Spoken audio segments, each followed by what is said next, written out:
भैया गौर गुलाटी जी की बुआ जी यहीं अमृतसर की बेटी हैं, तो धामवास करती थीं। अभी 17 दिन पहले उनका वृंदावन में शरीर पूरा हुआ। 83-84 वर्ष की उनकी आयु थी। 53 साल वृंदावन वास किया। अपने माता पिता के शरीर पूरा होने पर भी वृंदावन छोड़ के नहीं आई। हम भी जाते थे भट्ट जी के मंदिर में तो हमको प्रणाम करती थी। हम उनको मना करते कि मैया आप इतनी बुजुर्ग हो, पर वो जब देखती हमको प्रणाम करती थी। बड़ा साधु के जैसा जीवन था और विवाह हुआ नहीं था उनका, कुंवारी थी। और माने जैसे साधु लोग भजन करते हैं, आज के समय में साधु भी ऐसा भजन न कर सके जैसा पवित्रता में उन्होंने भजन किया था। अच्छा, हमने पहले दिन भी उनको याद किया था। इनको बोलती थी कि सवेरे सवेरे जाऊंगी और मुझको तुरंत, जैसे मेरा शरीर पूरा हो तो तुरंत मुझको बस राधा कुंड ले जाना और कुछ करने की जरूरत नहीं है ज्यादा कुछ, एक ही बार में सब कुछ खत्म कर देना। तो ये कहते क्यों बुआ जी?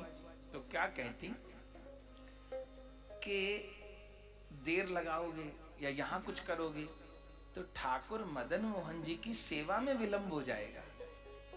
तो सुबह सुबह ही मैं जाऊंगी और बस जल्दी मुझे राधा कुंड ले जाना, तो ठाकुर जी की मंगला में देर ना हो, सेवा में देर ना हो।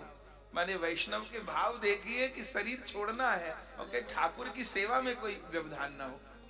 तो वैसे ही हुआ। वो सब बात तो हम कह चुके। अब फिर इनको कहा गया, एक ही दिन में इन्होंने सब कुछ कर दिया था। फिर समाज के लोगों ने कहा कि भाई वो तो आपकी बेटी थी, विवाह तो उनका कुछ हुआ नहीं था, तो अब आपको कुछ तो करना चाहिए। ऐसे तो उसी दिन सब पूरा कर दिया था। फिर भी इनको लगा कि साधु सेवा कर देंगे तो कौन दिन करें।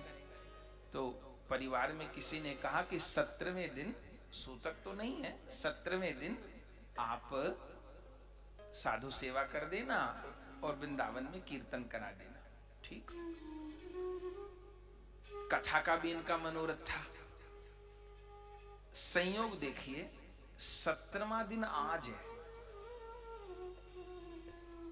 उस बीच कथा भी हो गई, वृंदावन में अखंड नाम भी हो रहा है, साधु सेवा भी होगी। और सुनिए जो चरित्र हुआ, हमको तो लिख करके भेजा था, कई सारे चरित्र लिख दिए थे, उतने तो हो नहीं सकते थे, पर हमने देखा मोक्षदायी काशी को गौरांग बाबा की तिरुभाव तिथि है तो गौरांग बाबा जी को स्मरण कर लेंगे। अब गौरांग बाबा जी को जब स्मरण करने लगे तो उनके संग के सब महात्मा, विष्णुदास बाबा जी, कृपा सिंधुदास बाबा जी, भागवत निवास का स्मरण होता रहा। अब हम तो अपनी तरंग में कथा कह रहे थे, लेकिन उन संतों के चरित्र हो रहे थे। बहन जी ने जिन संतों का दर्शन किया था और जिन संतों की कृपा प्राप्त की थी, ये संयोग नहीं है। भक्त की व्यवस्था तो भगवान करते हैं, भक्त की व्यवस्था तो ठाकुर करता है। हमको थोड़ो इन्होंने कहा था कि गौरांग बाबा की कथा सुनाना, वो तो तिरुभाव तिथि थी। अच्छा, एक दिन सोचा था एक दिन में चरित्र पूरा कर देंगे, एक दिन में पूरा नहीं हुआ, अगले दिन भी वही चरित्र होता रहा और वही वृंदावन की चर्चा, बार बार निकुंज की चर्चा, ब्रज के सिद्ध महात्माओं की चर्चा होती रही।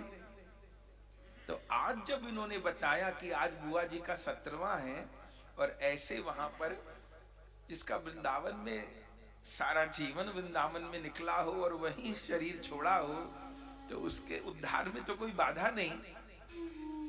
लेकिन कैसा दिन। अच्छा, आज 17वां, शरीर छोड़ा अघन कृष्ण त्रयोदशी को, चतुर्दशी लग रही थी उस समय, वो तिथि थी हमारी सखी माँ और हमारे रामदास बाबा जी के तिरुभाव की तिथि। सखी माँ जी ने भी उस लीला में प्रवेश किया है।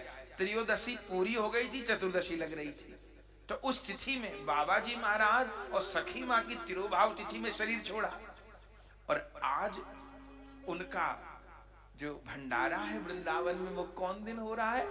जिस दिन ठाकुर जी गोपिकाओं को रास लीला में प्रवेश का वर दी, चीर हरण किए ठाकुर आज के दिन और आज लीला में प्रवेश का वर दी, तो संशय मत करिएगा वो तो गई लीला क्या क्या ये सब उस कन्हैया की कारीगरी है। ये ना इनकी कारीगरी, ना हमारी कारीगरी, ना किसी और की कारीगरी है, ये बंसी वाले की कारीगरी है। तो इन बातों को याद करके मन जो है बहुत हमारा आह्लादित हुआ। सवेरे ठाकुर लीला किए और फिर बहन जी का तार में तार जुड़ता चला गया, तो लगा वो आपन नहीं प्रभु चेची तत्काल।